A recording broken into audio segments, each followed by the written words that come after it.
ตางตะชะตรางตาสตางเรียนกระเดกโจรโอเคพี่น้องเอ้ยเนาะเอาพาไปเบิ่งอยู่หั่นมันคืออีหยังเนาะอืม โอ้มีผู้ใดมาหาแน่นอกมื้อนี้ยังบ่มีเนี่ยโอ้ยตะชะตรางตาสตางเด้อโอ้ยเรียนกระเดกโจรโอ้เว้ายากก็ดอกเนาะไผสิเว้าเป็นอันนี้พี่น้องเอ้ย ว้ายมันคืออันอีหมากหยังอันนี้ตัวมันที่ออกเป็นหมากยาวแม่ๆเพิ่นเอิ้นหยังเพิ่นเอิ้นหมากหยังภาษาคอยเอิ้นว่ารวยอรวยบ้านข่อยเอิ้นหมากน้ำแม่นบ่ หมากน้ำหมากอันหมากที่มันย้อนลงยาวๆน่ะแม่นบ่นั่นแหละตกฝนตกก็บ่เว้าแล้วนี่เนาะอาจจะเฮ็ดกินมันก็เลยแบบว่ามันบ่ทันได้หมดระวังเด้อเนาะอึ๊บฮอนแดดฮ้อนดีๆมื้อนี้พี่น้องเอ้ยเนาะเอ็ดลูกกูเพิ่นบ่มาเด้ไปเฮ็ดหยังเอาพี่น้องเนาะก็เห็นทางคอมเมนต์มาหลายอยู่พี่น้องเอ้ยเนาะว่าทีมงานพวกเฮานี่บ่ค่อยเข้ามาหาน้องเพิ่นว่าซั่นเนาะเป็นเพราะวิวบ่ขึ้นบ่ว่าซั่นพี่น้องเนาะ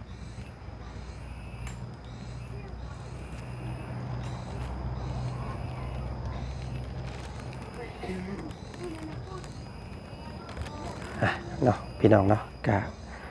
ตัดภาพมาทางพี่มื้อนี้เนาะหลังจากทางบ้านของบ่าวตะโละน้องบัวบานเนาะก็ถือว่าเสร็จสิ้นสมบูรณ์แบบไปที่เรียบร้อยพี่น้องเนาะทางบ่จันกะบ่ค่อยได้เข้ามาหาทางน้องป๊อปเพิ่นปานใดเพราะว่ามัวแต่เล่นเวียกเล่นงานให้ทางแม่ใจดีเพิ่นเนาะอยู่ทางบ้านของตะโละว่าซั่นซะพี่น้องเนาะมื้อนี้ก็เป็นมื้อที่แสนดีใจเนาะกับน้องตะโละเพิ่นว่าซั่นที่ได้ขึ้นบ้านใหม่เฮือนงาม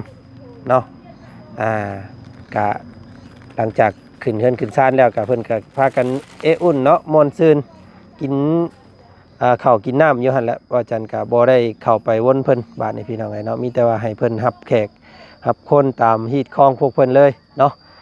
ม่วนซื่นอีหยังกะสุดแล้วแต่พวกเพิ่นว่าซั่นซะบ่จันกะมีเวลามาทางพี่บัดนี้พี่น้องเนาะมาบ้านของน้องป๊อปปี้โอ้ยเนาะ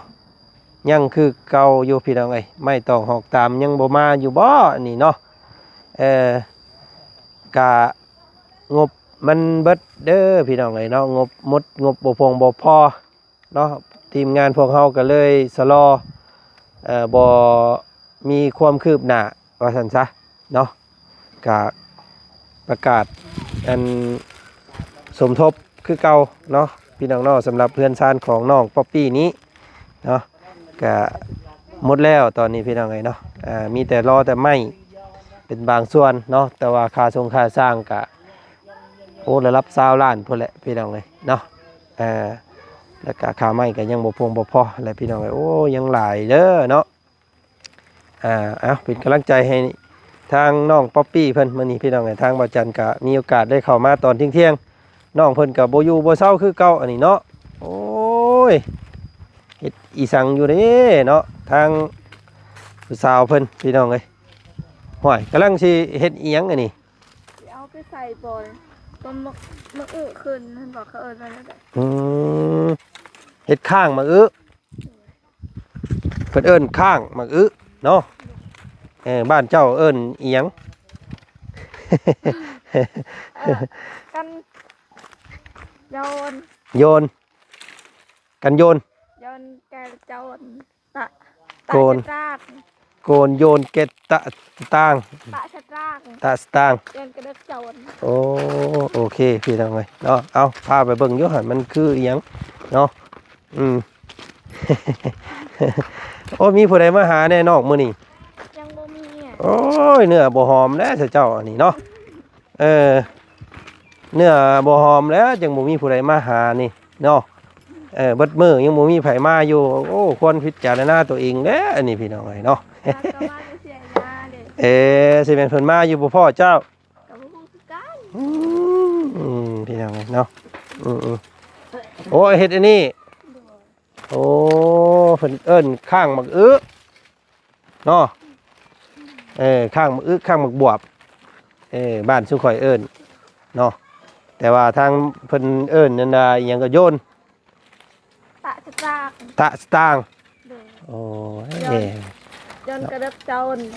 โอ้เว้ายากก็ดอกเนาะไผสิเว้าเป็นอันนี้พี่น้องเอ้ย เราบ่ฮู้แล้ว เอาเฮ็ดข้างหมักอึเนาะพี่น้องเอ้ยเนาะเฮ็ดอยู่เฮ็ดกินคือเก่าใช้แม่เจ้าไปใส่มื้อนี้ ไปนั่งพักอยู่มากำลังเลย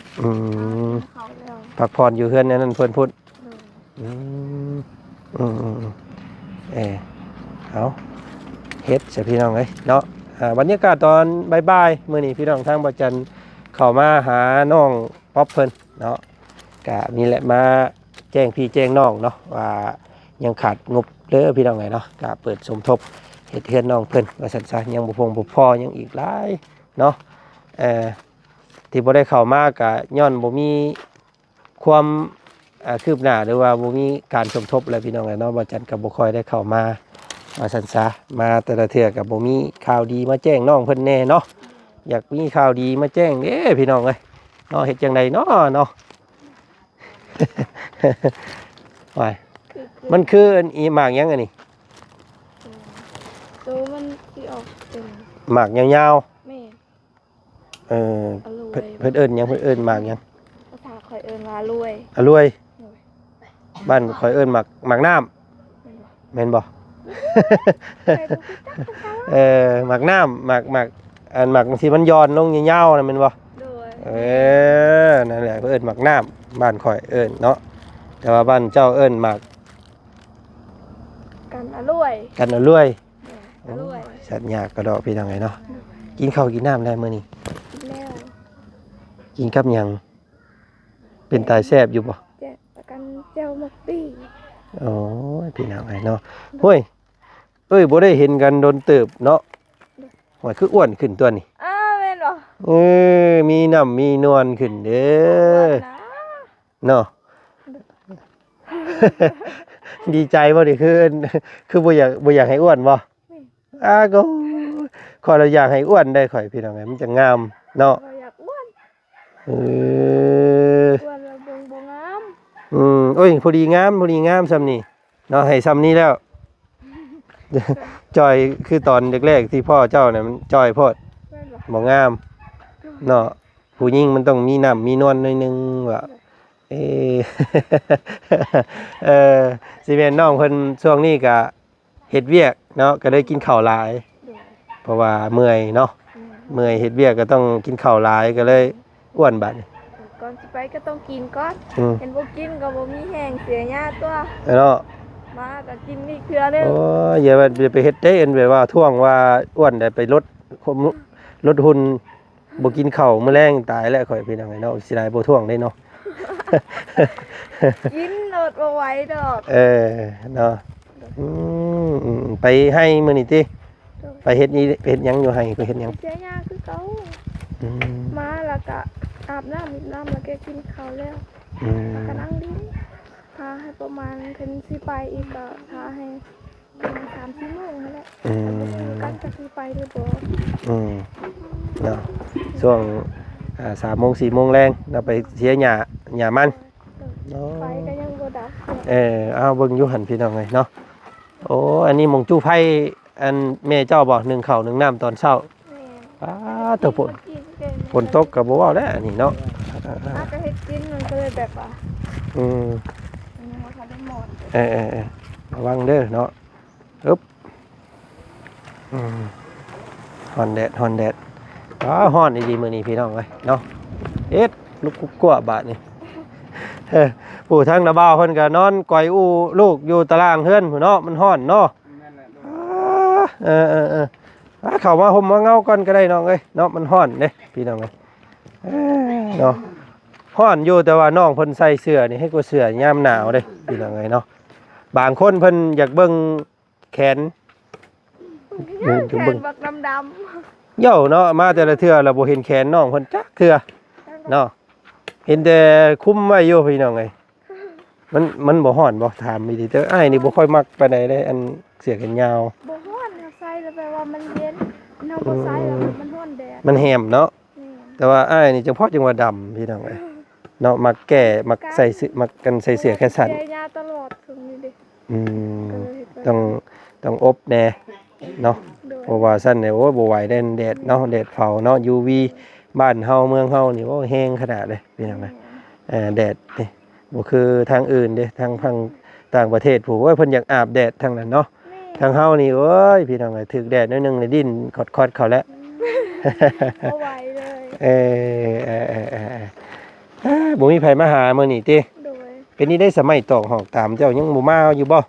ยังมีแต่เช้าอันหนึงนั่น เพิ่นมาแล้ว โดย อ๋อ เขามาเปลี่ยนแล้ว เปลี่ยนแล้ว แต่ว่ายังอีกอันหนึงเขายังบ่ได้เปลี่ยน ชาติเนาะโอ้ยพี่น้องเอ้ยเป็น สี เป็นปัญหาอิหยังก่อกับอันเสาเรานี่เนาะยังมาเท่าใดเทื่อยังบ่ได้อยู่เนาะ แม่นสีเทื่อนี่ก็ แต่เก่าว่าจันทร์สร้างบ่ค่อยมีปัญหานะเจ้านี่ เนาะ แต่ว่ารอบนี้เขาเว้าบุญเพิ่นสร้างคือว่าอ่าขี้เละใช่พี่น้องเอ้ยเนาะ บอกว่ามาแต่ดินแล้ว อืม มันก็เลยเป็นแบบนี้ แต่ว่าไม่ยังบ่มาเนาะบาลีเพิ่นติดต่อหาเจ้าอยู่บ่บาลี ก็ อันมีแล้วเอาเฟซเอาหยังเจ้าไว้อยู่บ่ เอาอยู่แต่ว่ายัง เพิ่นยังบ่ได้อันน่ะติดต่อโทรหาเนาะ โดย สร้างไม้อันนั้นก็จักไปฮอดไสแหละอันนั้นพี่น้องเนาะมีงบอยู่6ล้านทางบาลีเพิ่นว่าซั่นซะเนาะได้สิได้หลายเติบอยู่อันเฉพาะไม้พวกไม้เส้นไม้อันนั้นมันน่าจะได้อยู่พี่น้องเอ้ยเนาะ โดย แต่ว่ายังบ่มีหยังมาเลย โดย โอ้เนาะวาสนาน้องเพิ่นสำนี้บ่นี่พี่น้องเอ้ยเนาะ แมนอยู่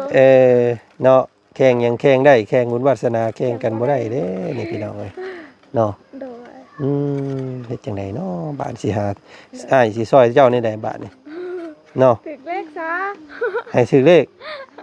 บอกเลขนะแม่สิมะแรง โอ้บุเป็ดฟันเห็นแต่ป่านี่ ปลายังปลาใหญ่บ่ปลาน้อย น้อย เลขปลาบ่ บ่คือกัน เอาเด็กอันเด็กปลาแหละพันเห็นแต่ปลาว่าซั่นเนาะ บ่คือกัน เดี๋ยวสิซื้อเด้อสิพี่น้องเด้อเนาะป้าลุงที่เบิ่งน้องป๊อปอยู่ในตอนนี้เนาะซื้อเด็กปลา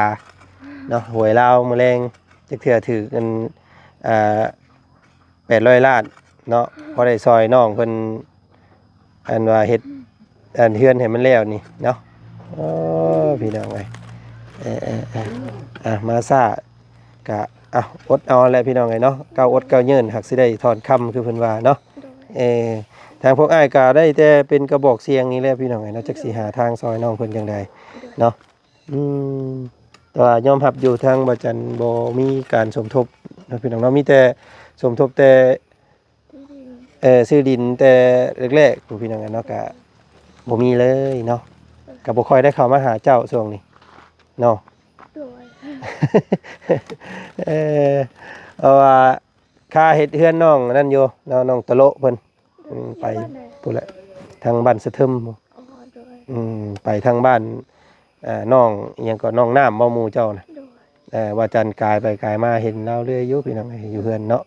เดี๋ยวนี้บ่ได้เสร็จหาแล้วเพราะว่าโทรศัพท์ค่อยเสียแล้ว เอ้าเป็นนี่ใดคือว่าจังซั่น มันเพแล้วเด้ มันเพ โดย มันเหียมันบ่แม่นมันเหียบ่มันเพ บ่แม่นมันเพแบบหน้าจอมันดับเลยเด้ อ๋อ แบบเขาอยากมีจะเปลี่ยนหน้าจอไหมแต่ว่าเขาไปเปลี่ยนแล้วแต่ว่ายังบ่มีเงินก็เลยว่าบ่ได้ไปเอาเพราะว่าทางนาบ่าวเอาไป อ๋อ เอียดเบิ่งแล้ว เพิ่นแปลงให้แล้วแต่ว่าเฮาบ่มีเงินไปเสียเอาบาทนี่ โดย เท่าใดเท่าใดไปแปลง ซีเฟรน อืมบ่มีเงิน บ่มีเงินไปเอากับบ่มีโทรศัพท์ใช้ซ้ำอย่างนี้อยู่ซื่อๆบาดนี้ โดยบางเทื่อก็ลิ้นโทรศัพท์อยู่คนละบาทเบิ่งนำเพิ่น อืม แต่ว่านอนนำเพิ่นเด้ ต้องอาศัยโทรศัพท์เพิ่นหันพอได้แก้เงาแน่เนาะ โดย โอ้ยอีหยังเด้ซั่นนี่พี่น้องเอ้ยเนาะโทรศัพท์ก็เสีย อันทีมงานกับบ่มาเนาะบ่แม่นให้เพิ่นไปจักแต่ละคนจังบ่มานี่ ว้าวใครสิให้ เห็น เขาจะบอกว่าให้ม่วนๆเขาให้อยู่แต่ผู้เดียว ยันว่าไปให้เพิ่นหมู่บ่มาได้หมู่อ้ายครับให้นี่หมู่เพิ่นบ่มาเด้ ไปเฮ็ดหยัง เออเอาพี่น้องเนาะก็เห็นทางคอมเมนต์มาหลายอยู่พี่น้องเอ้ยเนาะว่าทีมงานพวกเฮานี่บ่ค่อยเข้ามาหาน้องเพิ่นว่าซั่นเนาะเป็นเพราะวิวบ่ขึ้นบ่ว่าซั่นพี่น้องเอ้ยเนาะส่วนตัวของบ่จันนี่บ่ได้เกี่ยวได้พี่น้องเนาะนำวิวเนาะก็เป็นเพราะย้อนยากเวียกยากงานทางนั้นนี่แล้วก็อีกอย่างหนึงบ่จันก็บ่มีการสมทบดังนี้ก็เลยจะสิเข้ามาอีแนวใดบาดนี่พี่น้องเอ้ยเนาะเข้ามาดินซื่อๆแบบนี้ก็ได้ที่เนาะ โดยได้เบิด เนาะ โดย แต่ว่าน้องเพิ่นบ่เว้าดอกเดี๋ยวน้องเพิ่นสิลดหุ้นอีกพี่น้อง เห็นป้าลุงคือกันอยู่บ่เนาะแบบว่าน้องเพิ่นแบบมีน้ำมีนวลขึ้นเด้เนาะ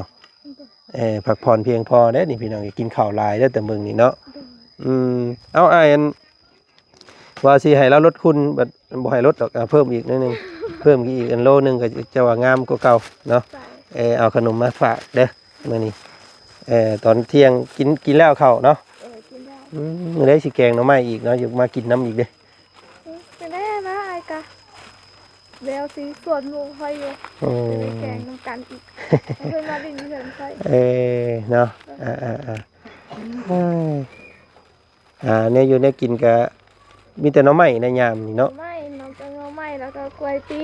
อืม ตีกล้วย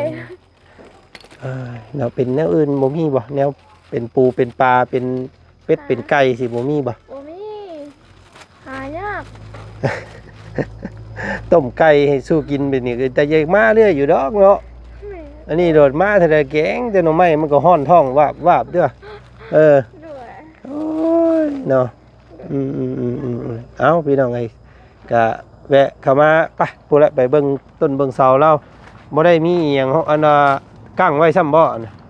เนาะโอ้ยพี่น้องไอ้เนาะมันแตกไปแล้วเสาฝนตากแดดเนาะนี่แหละพี่น้องเอ้ยเนาะก็เฮาก็เฮ็ดตามงบผู้รับผู้ใหญ่เพิ่นมอบหมายให้เนาะก็ถ้าว่างบมันบ่มีเพิ่มเติมเฮาก็เฮ็ดหยังบ่ได้คือเก่าเนาะโอ้ยพี่น้องเอ้ยเนาะอยากถือเลขเด้เนาะชื่อเลขป่าน้ำน้องเพิ่นบอกบ่มื้อแรงนี่ฮะเนาะเอ้ยเป็นน้ำกบใหม่ๆนี่ไปจักเนาะจับกินสะบ้อมือ นี่เอาดินทมสะหน้าอยู่หั่นบ้าเนาะมาเท่าใดห้องเลยบ่เห็นถือเลขนำจักเทื่อโอ้ยตายเนาะเสาตัวใดอีกมันอันนั้นน่ะเนาะมีอีกเสาหนึงเด้เนาะ กะเข้าตัวนี้ อันเห็นทางบ่บุญเพิ่นสร้างใหม่อยู่เด้อ แม่ ให้เพิ่นเปลี่ยนให้ใหม่อยู่เนาะเพิ่นเปลี่ยนให้ใหม่อยู่เดี๋ยวจังว่ากันอีกอันนี้พี่น้องเนาะมันโกนแฮงเด้พอดีเจ้าเฮ็ดนั่นก็อันพอดีอันขี้เกียมเข้าไปไข่โอ้ยบ่จังน้อยก็เพเนาะ มาครบแต่เสาพี่น้องเนาะยังขาดอีกอยู่เนาะโอ้เนาะทางบ้านเจ้าบ่มีผลเนาะ โดย นี่แห้งแล้งเลยพี่น้องเอ้ย แม่ ฮ้อนก็ฮ้อนบาดนี่จังไดเนาะฝนสิโยนลงมาบ่เนาะช่วงเที่ยงนี่พี่น้องเอ้ยช่วงบ่ายช่วงน้อยนี่ กับกูคือกัน เอ้ย เสาตัวนี้เขาหักเอามา ตัวนี้หากันมาเปลี่ยนบ่นี่ โดย ได้แล้วตัวนี้เนาะ โดย โอเคอยู่ตัวนี้พี่น้องเอ้ยเนาะยังอันขาดอีกตัวเดียวฮะอีกตัวหนึงเด้เนาะอีกอัน2 4 6 8อีกเสาหนึงจังว่ากันเนาะคัดเอานั่นแหละอย่างหน่อยได้ไม่ได้ตอกมาให้เจ้าก็ยังดีเนาะน้องเนาะ โดย มันอันซักซ่ากะนั่นแหละหาน้ำอีกเฮาก็ได้พี่น้องไงเฮ็ดยังไดซั่นเนาะอย่างน้อยก็ได้ทีงามเลยเด้บาดนี้ โดย ได้ทีได้ดินเป็นของตัวเองนะพี่น้องเอ้ยเนาะกะบางเทื่อเนาะโชคชะตาอาจจะอันพิสูจน์เจ้าอยู่ก็มีเนาะ เนาะ โดย อดเอาอีกจักหน่อยพี่น้องเลยเนาะ โดย อืม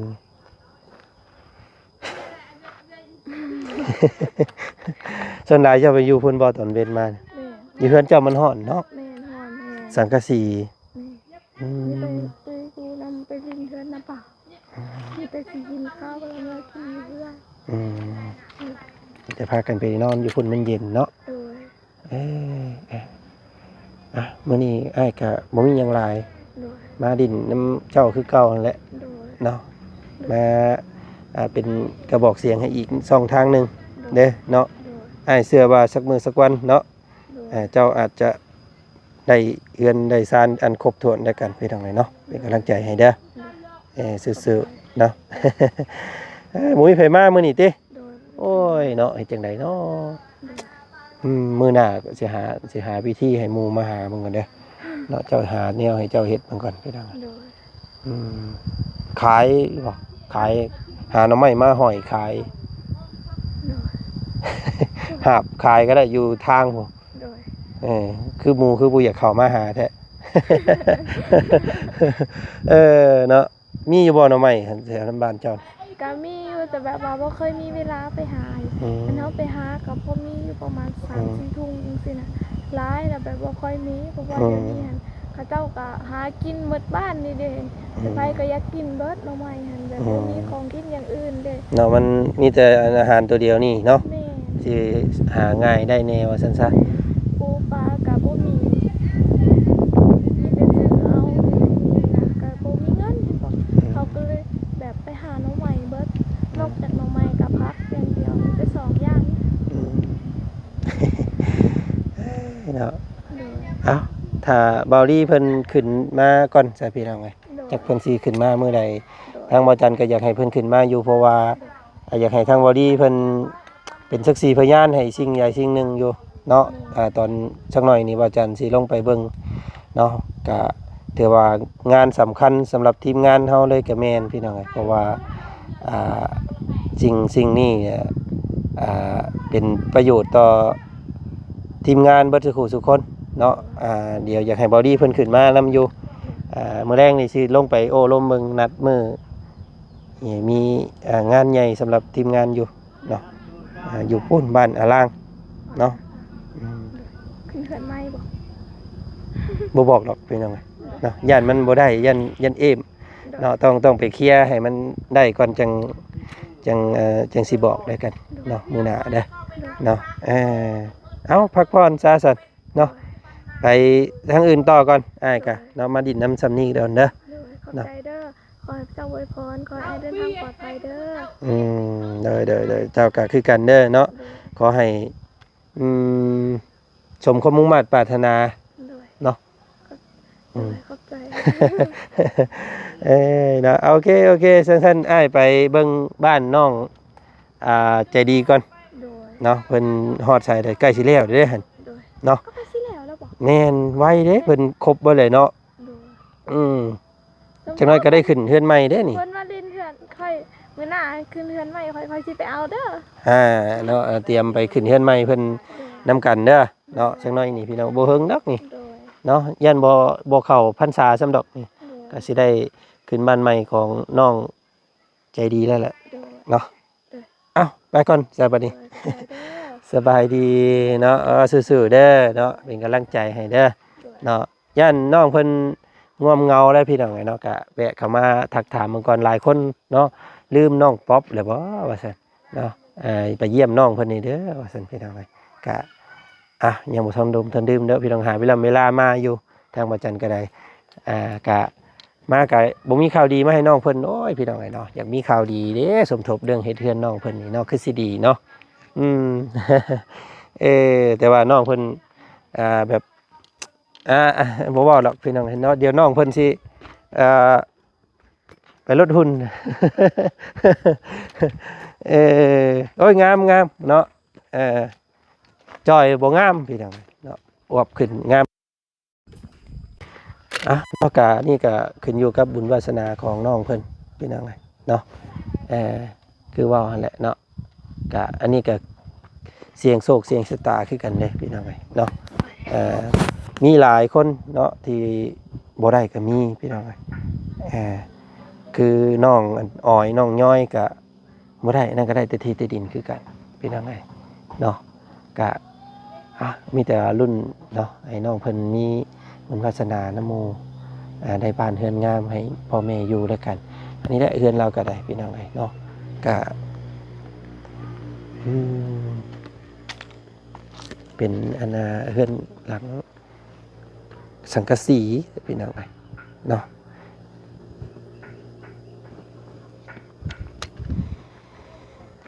เนาะก็ขึ้นอยู่กับป้าลุงขึ้นอยู่กับ FC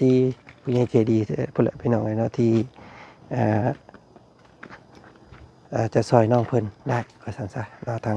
บ่าวจันก็มาถ่ายมาทำให้พี่น้องเบิ่งจำนี้ก่อนคลิปนี้ก็เนาะพบกันอีกคลิปหน้าแล้วกันเด้อเนาะคลิปนี้ก็ทักทายสบายดีพี่น้องเอ้ยกันหมดสุขสุขคนเนาะโอ้ย